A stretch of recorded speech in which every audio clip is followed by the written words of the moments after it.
السلام علیکم، کیسے ہیں آپ سب؟ امید کرتی ہوں خیریت سے ہوں گے۔ آج کا ہمارا یہ ٹاپک ہے کالے جادو کے حوالے سے حقیقی واقعہ۔ کالے جادو کے حوالے سے ایک حقیقی واقعہ جو دوسروں پر جادو کر کے ان کی زندگی تباہ کرتے ہیں۔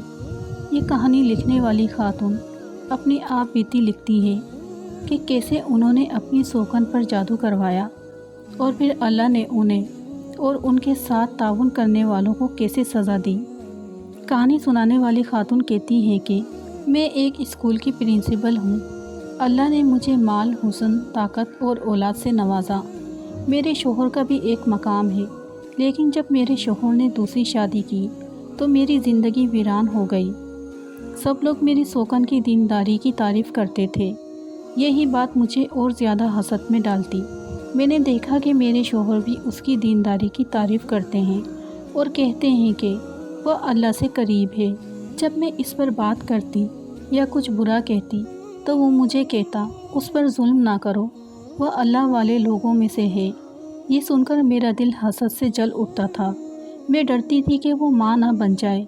میں نے اپنی ایک کلیگ سے اپنا دل ہلکا کیا تو اس نے مشورہ دیا کہ اس کا حمل بند کروا دو، اس پر جادو کروا دو تاکہ وہ طلاق لے لے۔ شروع میں نے انکار کیا اور ڈر گئی، تو اس نے کہا جب وہ طلاق لے لے تو اس کے حق میں صدقہ دے دینا اور توبہ کر لینا۔ شیطان میرے دل پر غالب آ گیا اور میں نے ہاں کر دی۔ ہم علاقے کی مشہور جادوگرنی کے پاس گئے۔ میں نے اس سے کہا میں نہیں چاہتی کہ میری سوکن حاملہ ہو اور چاہتی ہوں کہ وہ طلاق لے لے۔ جب میرا دل اور سیاہ ہو گیا تو میں نے مزید کہا میں یہ بھی نہیں چاہتی کہ وہ میرے شوہر یا کسی اور سے کبھی ماں بنے۔ جادوگرنی نے کہا مجھے اس کی خوشبو یا کوئی ذاتی چیز چاہیے۔ میں نے اپنی بڑی بیٹی اور ساتھی سے مشورہ کیا۔ ہم نے پلان بنایا کہ بیٹی اپنے باپ سے ملے اور اسے ہمارے گھر کھانے پر بلائے۔ مقصد یہ تھا کہ اس کی کوئی چیز حاصل کی جائے۔ بیٹی نے اس کی چادر اسکارف حاصل کر لی اور مجھے دے دی۔ میں نے وہ چادر جادوگرنی کو دے دی۔ اس نے کہا وہ کبھی ماں نہیں بنے گی۔ اس نے مجھے کچھ چیزیں دی کہ جنہیں میں اس جگہ چھڑکوں جہاں وہ داخل ہوتی ہے اور کچھ چیزیں کھانے میں ملاؤں۔ میں نے اسے اپنے گھر کھانے پر بلایا اور بہت پیار سے کہا ہم سب بہنوں کی طرح ہیں، تم آج رات میرے ساتھ کھانا کھاؤ۔ میں نے وہ سحر اس دروازے پر چھڑکا جہاں سے میری سوکن داخل ہونے والی تھی اور دوسرا سحر کافی میں ملا دیا۔ میں خوشی سے پاگل ہو رہی تھی۔ جب میں نے اسے وہ قہوہ پیتے دیکھا مجھے لگا جیسے میں نے دنیا جیت لی ہو، لیکن مجھے کیا خبر تھی میں نے اپنا دین، دنیا اور آخرت برباد کر لی۔ چند دنوں بعد اسے شدید بلیڈنگ شروع ہو گئی جو 3 ہفتے بلکہ 1 مہینے تک جاری رہی۔ اس کی حالت بگڑنے لگی۔ شوہر مجھے بتاتا کہ وہ نماز میں روتی ہے، واش روم میں روتی ہے اور بعض اوقات تو رات کو بے ہوش ہو جاتی ہے۔ میں شوہر سے کہتی ہاں یہ سب بلیڈنگ کی وجہ سے ہے اور اس کے لیے خود کو فکر مند ظاہر کرتی۔ اس کی جسمانی اور ذہنی حالت بگڑتی گئی۔ ڈاکٹروں نے بتایا کہ رحم میں کینسر نما رسولیاں ہیں، لہٰذا رحم نکالنا پڑے گا، لیکن اس نے آپریشن سے انکار کر دیا۔ انکار کا سبب یہ تھا کہ اس نے خواب میں دیکھا کہ ایک کالا کتا اس کے رحم کو چیر رہا ہے۔ خواب کی تعبیر دینے والی نے کہا تم پر جادو کیا گیا ہے، زیتون کا تیل اپنے پیٹ پر لگا کر خود کو دم کرو۔ شوہر نے مجھے یہ سب بتایا تو میں نے فوراً کالا علم کرنے والی کو بتایا، تو اس نے کہا اگر اس نے زیتون کا تیل لگایا تو گانٹھیں کھل جائیں گی اور وہ ماں بن جائے گی، اس لیے پھر سے کھانے میں زہر ملا دو۔ جو عورت میری سوکن کے خوابوں کی تعبیر بنا رہی تھی اس نے اس پر سحر کیا تھا اور کہا کہ میرے پاس عصر سے پہلے آؤ، پھر اسے فون کرو اور لمبی بات کرو تاکہ عصر کی اذکار کے وقت نکل جائے اور میں اس وقت اس پر گانٹھیں لگا دوں۔ ایسا ہی ہوا۔ اس دوران اس تعبیر والی عورت کو گلا بند ہو گیا اور وہ بول نہ سکی۔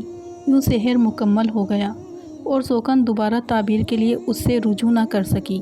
دوسری بار میں نے کھانے میں جادو ملا دیا، جس کے بعد اس کی حالت مزید بگڑ گئی اور شوہر نے مجبوراً اس کا آپریشن کروا دیا اور رحم نکال دیا گیا۔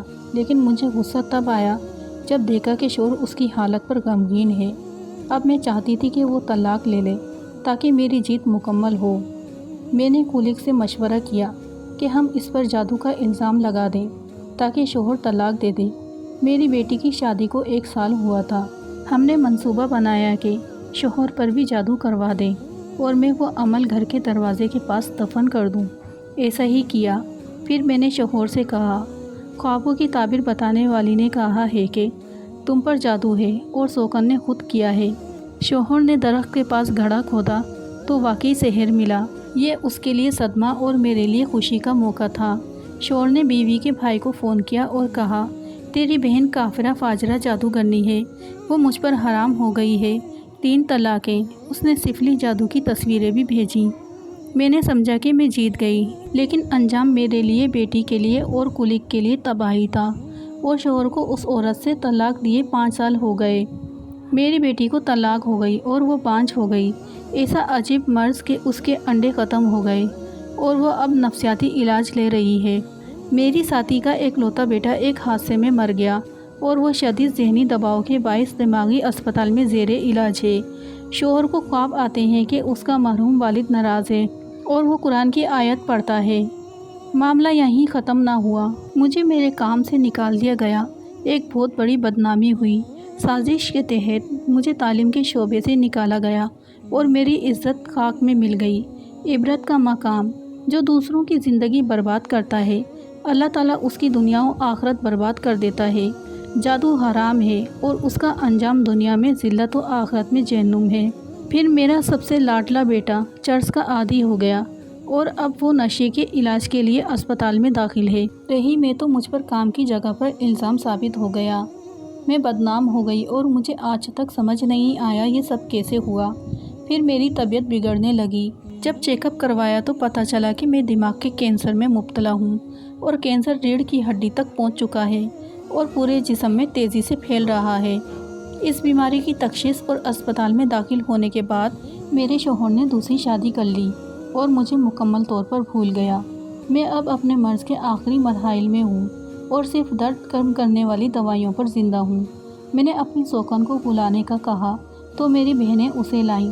میں نے اسے سب کچھ سچ سچ بتایا اور اس سے معافی مانگی، یہاں تک کہ اس کے پاؤں چومنے کو تیار تھی۔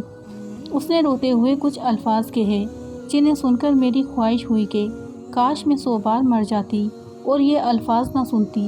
اس نے کہا تو نے مجھے ماں بننے سے محروم کر دیا، میرے دین میں مجھ پر ظلم کیا، مجھے میرے شوہر کے گھر سے بدنامی اور جھوٹے جادو کے الزام میں نکالا، اور آج نہ میرے پاس بچے ہیں نہ شوہر، صرف تیرے ظلم کی وجہ سے۔